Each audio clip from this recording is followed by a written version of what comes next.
Patient welfare and innovation, for me, go hand in hand. Innovation often produces better outcomes for patients in terms of their control over their own treatment, their ability to self-monitor. Obviously, sometimes innovations produce solutions to clinical problems that didn't previously exist, and it can also be good in other ways, for example, for the environment, in terms of reducing costs, in terms of simplifying the procedures that medical professionals have to go through.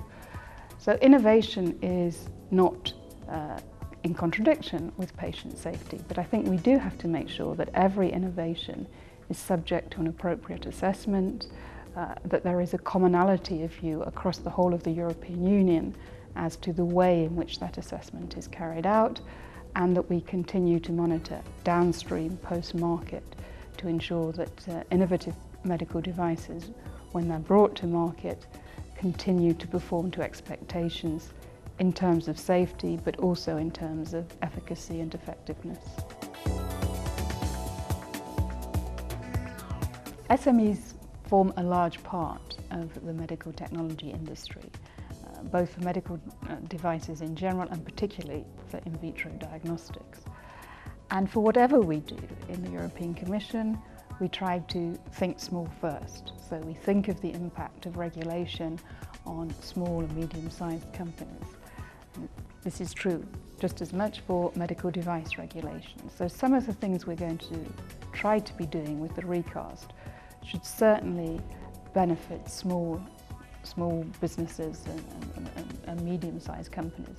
We want to streamline, for example, registration. Instead of being faced with the threat, the risk of 27 different registrations in each of the member states, there'll be a single point of entry. Vigilance, again, there'll be a single portal to report vigilance incidents. We will also make the legal framework more predictable, more certain, because if there's one thing that small business, any business, but especially small business, can't live with, is changes of approach. One day it's yes, the next day it's no. So everything that we're trying to do should benefit the whole of the industry, but I think it should in particular benefit the smaller businesses within the industry. We also have within the European Commission parts of the services whose role it is to defend the interests of small business in particular. So they look at all our proposals to make sure that they have been conceived in a way which will take into account the needs of small businesses. And I think, would be very open to discuss again with the smaller end of the market. We've tried also to talk to some individual companies about their needs and their concerns about regulation. The International Medical Device Regulators Forum. I think it's still probably en ventre sa mère, as lawyers say. It's still in the process of gestation. It's not yet actually launched. But regulators from major trading countries, the US, Canada, Australia, Japan, the European Union, and also Brazil and China, have been discussing a new regulator-led international organisation to look at convergence, to look at harmonisation of medical device regulation. For a long time, for 10 years now, there has been an existing organisation, the GHTF, which brought together industry and regulators. The new organisation, the IMDRF, is to exclude industry at all. We still have a plan to include industry, include other stakeholders at working group level. So where the real work gets done, industry will be present at the table, its voice will be heard. But we did feel that there was a need for the strategy, the direction to be set by the people who were making the rules. The organisation will be composed essentially of two parts, something called the Management Committee, which will be a forum for the regulators to discuss the needs of medical device regulation across the world. Now it's a global organisation still.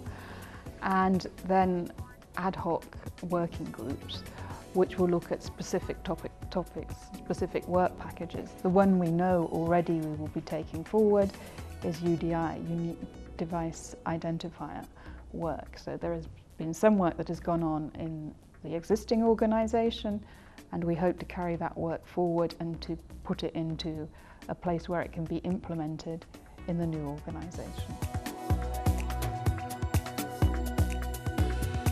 I think there was a feeling that we needed, as regulators, to have a private space into which we could withdraw and discuss our common concerns, and that we as regulators should be identifying the important issues for us to address jointly, but also severally in our different jurisdictions.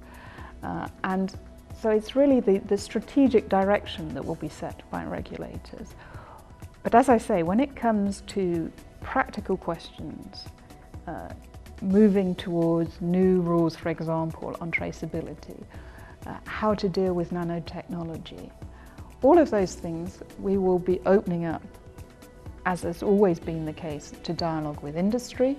I think there is a feeling as well that perhaps we need other participants at the table, so that we might want also healthcare professionals, experts from academia, maybe even patients, to discuss some of these issues.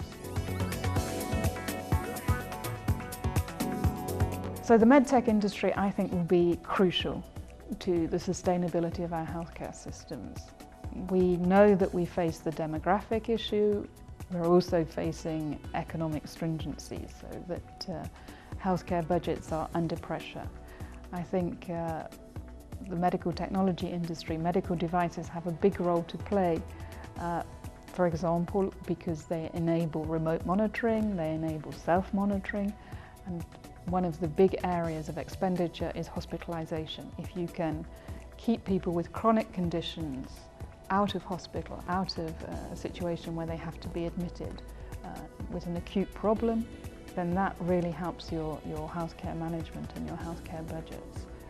And I think there is an increasing realization that it's not a stark choice between technology and medical solutions, that these things go hand in hand, and that technology, for example, in personalized medicines, can help optimize a medical treatment as well as clinical solutions.